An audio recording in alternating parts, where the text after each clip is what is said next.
नमस्कार। प्रादेशिक समाचार दर्शन के इस अंक में आप सभी का स्वागत है। इस कार्यक्रम के जरिए हम आपको पिछले एक सप्ताह में प्रदेश भर में हुए महत्वपूर्ण आयोजनों की जानकारी देते हैं। आइए इस अंक की शुरुआत करते हैं। प्रदेश में विद्यालयीन शिक्षा का स्तर बेहतर बनाने के लिए लगातार प्रयास जारी है। इसी कड़ी में राज्य सरकार ने सभी जिलों में वैश्विक स्तर पर प्रयोग किए जाने वाले शिक्षा संसाधनों से युक्त विद्यालय विकसित करने का फैसला किया है। पेश है इंदौर से हमारे संवाददाता की रिपोर्ट। प्रदेश के शासकीय विद्यालयों में पढ़ने वाले बच्चों को सीबीएसई मान्यता प्राप्त विद्यालयों और केंद्रीय विद्यालयों के बच्चों के स्तर तक लाने के लिए राज्य सरकार ने सीएम राइज स्कूल विकसित करने का फैसला किया है। राज्य सरकार प्रत्येक विद्यालय पर 20 करोड़ रुपए से अधिक की राशि खर्च कर इनमें अत्याधुनिक सुविधाएं विकसित करेंगी। ये विद्यालय 4 स्तर संकुल से नीचे, संकुल, ब्लॉक और जिला स्तर पर तैयार किए जा रहे हैं। प्रदेश भर में कुल 9,200 सीएम राइज स्कूल खोलने की योजना है। प्रारंभिक चरण में प्रदेश के 255 विद्यालयों को सर्व सुविधा युक्त सीएम राइज स्कूल में बदलने की कार्य योजना का क्रियान्वयन किया जा रहा है। इन विद्यालयों में हिंदी और अंग्रेजी दोनों ही माध्यम में अध्यापन होगा। वहीं ये विद्यालय स्मार्ट क्लास, कंप्यूटर प्रयोगशाला, संगीत कक्ष, डिजिटल स्टूडियो, कैफेटेरिया, जिम, ध्यान क्षेत्र, बैंकिंग सुविधा और स्विमिंग पूल जैसी सुविधाओं से युक्त रहेंगे। इंदौर जिले में विकसित किए जा रहे सीएम राइज स्कूलों के बारे में जिला शिक्षा अधिकारी मंगलेश कुमार व्यास ने आकाशवाणी को बताया। नर्सरी से लेकर कक्षा 12वीं तक के समग्र एकीकृत विद्यालय संचालित कर बच्चों की ट्रांजिशन दर को बढ़ाना व ड्रॉप आउट दर को कम करने में सीएम राइज विद्यालय मील का पत्थर साबित होंगे। सीएम राइज स्कूल सर्व सुविधा युक्त रहेंगे, जहां 2000 छात्र छात्राओं के लिए पर्याप्त भवन, प्रयोगशाला, खेल मैदान, कंप्यूटर लैब, संगीत शिक्षण, आर्ट एंड क्राफ्ट आदि व्यवस्था होगी।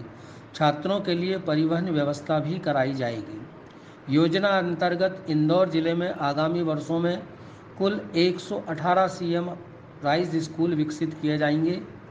विकासखंड स्तर पर संचालित मॉडल स्कूल सहित प्रथम चरण में जिले के 11 विद्यालयों का चयन सीएम राइज स्कूल के रूप में हुआ है। इन विद्यालयों में अधोसंरचना विकास का कार्य प्रारंभ हो गया है। प्रदेश सरकार ने वर्ष 2023 तक इन सभी विद्यालयों को विकसित करने का फैसला किया है। इस सत्र के लिए 1 अप्रैल से इन विद्यालयों में प्रवेश की प्रक्रिया भी शुरू कर दी गई है। विद्यार्थी स्कूल शिक्षा विभाग के पोर्टल पर ऑनलाइन आवेदन कर सकते हैं। उम्मीद है सीएम राइज विद्यालय प्रदेश में विद्यालयीन शिक्षा का स्तर सुधारने और विद्यार्थियों का आत्मविश्वास बढ़ाने में मील का पत्थर साबित होंगे। प्रादेशिक समाचार दर्शन के लिए इंदौर से मैं मनिंद्र कुमार दुबे। डिंडौरी में समर्थन मूल्य पर गेहूं खरीदी के लिए 25 केंद्र बनाए गए हैं। और जानकारी हमारे संवाददाता से।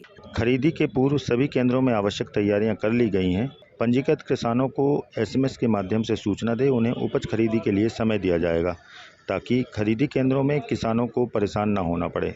जिला आपूर्ति अधिकारी आरएम सिंह ने बताया कि सभी खरीदी केंद्रों में खरीदी के लिए आवश्यक व्यवस्थाएं कर दी गई हैं। पर्याप्त मात्रा में बारदाने की उपलब्धता के साथ ही किसानों की सुविधाओं का ध्यान रखा जाएगा। प्रादेशिक समाचार दर्शन के लिए डिंडौरी से लक्ष्मी नारायण अवधिया। ग्रामीणों की समस्याओं का निराकरण करने के लिए हरदा प्रशासन ने एक अनूठी पहल शुरू की है। इसी के बारे में विस्तार से बता रहे हैं हमारे हरदा संवाददाता। हरदा जिले में सभी ग्राम पंचायतों में हमने एक शिकायत पंजी रखवाई है, ताकि गांव वाले अपनी समस्याओं के बारे में उस शिकायत रजिस्टर में नोट करा सकें। संबंधित ग्राम पंचायत सचिव, रोजगार सहायक और पटवारी उन रजिस्टर का नियमित रूप से अवलोकन करते हैं और उनका निराकरण समय पे करते हैं। इसकी समीक्षा हम ब्लॉक स्तर पर और जिले स्तर के अधिकारी भी करते हैं, ताकि संबंधित जिस विभाग से संबंधित वो शिकायत है उसका निराकरण समय से हो सके। कोरोना से बचाव के लिए 12 से 14 वर्ष की आयु के बच्चों के लिए शुरू हुए वैक्सीनेशन अभियान में दमोह जिले के बच्चों ने भी बढ़ चढ़कर भाग लिया। अधिक ब्यौरा हमारे संवाददाता से। कोरोना से बचाव के लिए बुधवार से शुरू हुए वैक्सीनेशन अभियान में बच्चों ने भी बढ़ चढ़कर भाग लिया। दमोह जिले में 12 से 14 आयु के 57,000 बालक बालिकाओं का टीकाकरण होना है। पहले दिन 12,000 के मुकाबले लगभग 5,500 बच्चों ने टीकाकरण कराया। वैक्सीनेशन का यह अभियान पूरे जिले में चलाया गया। दमोह शहर के जेपीबी, नवजागृति और केंद्रीय विद्यालय सहित लगभग 10 केंद्रों पर टीकाकरण किया गया। दूसरे दिन 10,000 के लक्ष्य के विरुद्ध लगभग 4,500 बच्चों ने वैक्सीनेशन कराया। वैक्सीनेशन के लिए प्रतिदिन शहर और ब्लॉकों के स्कूलों को चिन्हित कर वैक्सीनेशन का कार्य चल रहा है। इसके लिए डॉक्टरों की टीम तैनात की गई है। हालांकि शहर और ग्रामीण अंचलों में स्कूलों में छुट्टी होने के कारण छोटे बच्चे स्कूल नहीं आ रहे हैं। इसके लिए घरों में संपर्क कर अभिभावकों को अपने बच्चों के लिए स्कूल भेजकर वैक्सीनेशन के लिए प्रेरित किया जा रहा है। प्रादेशिक समाचार दर्शन के लिए दमोह से मैं अनिल जैन। देश प्रदेश में संचालित आंगनवाड़ियों में सामाजिक सहभागिता बढ़ाने और जागरूकता लाने के लिए सरकार द्वारा आंगनवाड़ी गोद लेने की योजना शुरू की गई है। देवास जिले में इस योजना पर ज्यादा जानकारी दे रहे हैं हमारे संवाददाता। देवास जिले में इस योजना के तहत महत्वपूर्ण कार्य हुए। देवास जिले में कुल 1860 आंगनवाड़ी केंद्र संचालित हैं।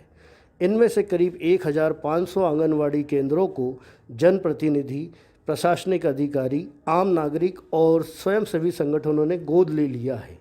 आंगनवाड़ियों को गोद लिए जाने के बाद अब जिले की आंगनवाड़ियों के आधारभूत संसाधनों में वृद्धि हुई है। वहीं आंगनवाड़ियों के प्रति लोगों में जागरूकता भी आई है। आंगनवाड़ी अडॉप्ट करने के लिए महिला बाल विकास विभाग की वेबसाइट MPWCD-MIS में जाकर के अडॉप्ट एन आंगनवाड़ी क्लिक करके भी मनचाहा आंगनवाड़ी सेंटर्स अडॉप्ट किया जा सकता है, अथवा आंगनवाड़ी परियोजना कार्यालय या महिला बाल विकास के जिला कार्यालय देवास में भी संपर्क करके आंगनवाड़ी सेंटर्स अडॉप्ट की जा सकती हैं। प्रादेशिक समाचार दर्शन के लिए देवास से नितिन गुप्ता। पश्चिम मध्य प्रदेश के आदिवासी बाहुल्य धार जिले में हिंदू नववर्ष, गुड़ी पड़वा, वर्ष प्रतिपदा, चैत्र नवरात्र का पर्व श्रद्धा भक्ति और हर्षोल्लास के साथ मनाया गया। अधिक जानकारी हमारे संवाददाता से। प्रतिवर्षानुसार इस वर्ष भी धार किले की प्राचीर पर सामूहिक सूर्य अर्घ पूजन का आयोजन किया गया, जिसमें बड़ी संख्या में शहर के प्रबुद्ध जनों ने सपरिवार सम्मिलित होकर सूर्योदय पर सूर्य को अर्घ देकर पूजन कर हिंदू नववर्ष का अभिनंदन किया। भारत माता और भगवा ध्वज का पूजन कर ध्वज फहराया गया। जगह जगह आम जनों को टीका लगाकर गुड़ धनिया बांटकर मुंह मीठा करवाया गया और नववर्ष की शुभकामनाएं दी गई। गढ़कालिका मंदिर, अमझेरा के अमका झमका मंदिर सहित अनेक माता मंदिरों में श्रद्धालुओं की भारी भीड़ उमड़ रही है। वहीं धार जिला मुख्यालय सहित जिले के सभी गायत्री शक्तिपीठों में साधना, आराधना, जप तप व हवन पूजन का दौर जारी है। प्रादेशिक समाचार दर्शन के लिए धार से मैं सुनील सचान। रबी विपणन वर्ष 2022-23 के अंतर्गत समर्थन मूल्य पर गेहूं उपार्जन के लिए गुना जिले में 56 उपार्जन केंद्रों का निर्धारण किया गया है।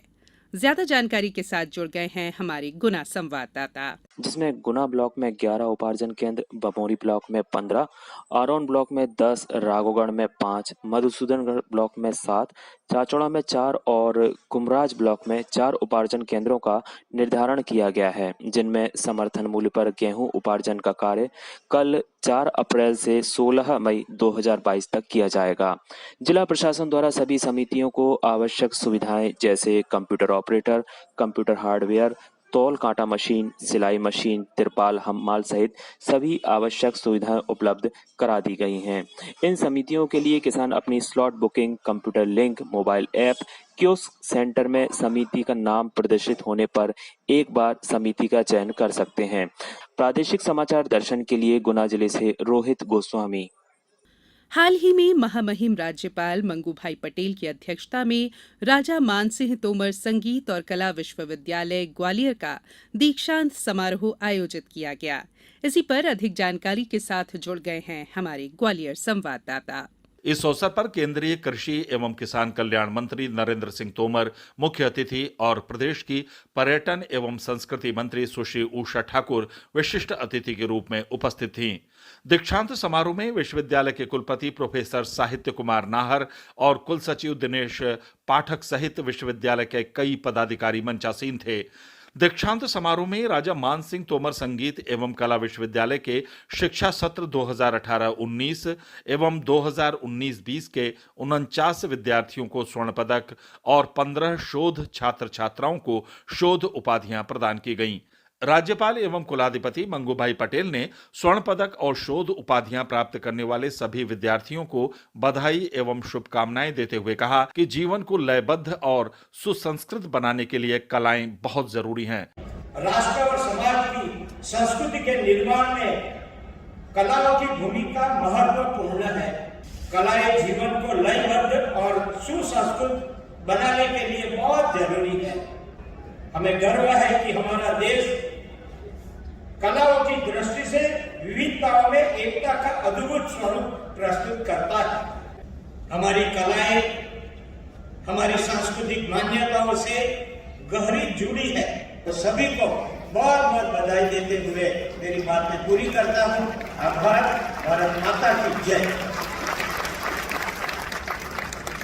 समारोह में अतिथियों ने राजा मानसिंह तोमर संगीत एवं कला विश्वविद्यालय की स्मारिका का विमोचन भी किया।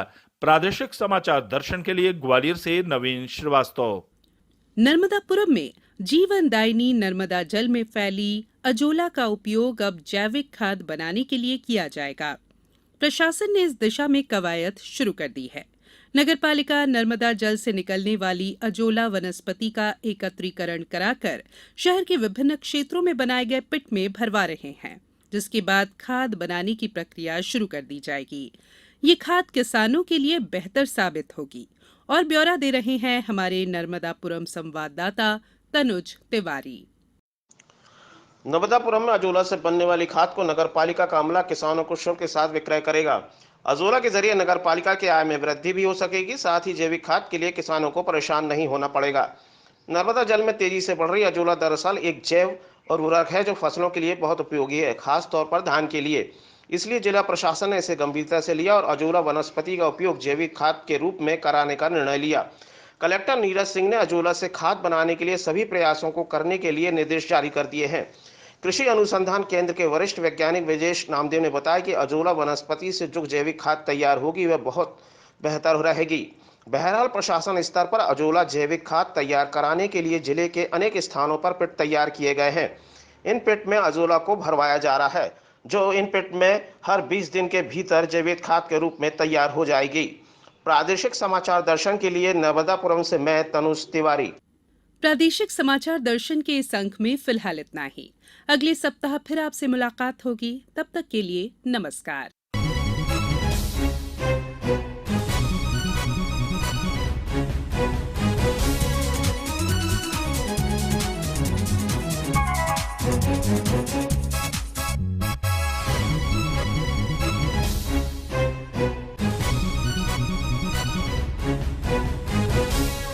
आलेख और वाचन स्वर संयुक्ता बनर्जी।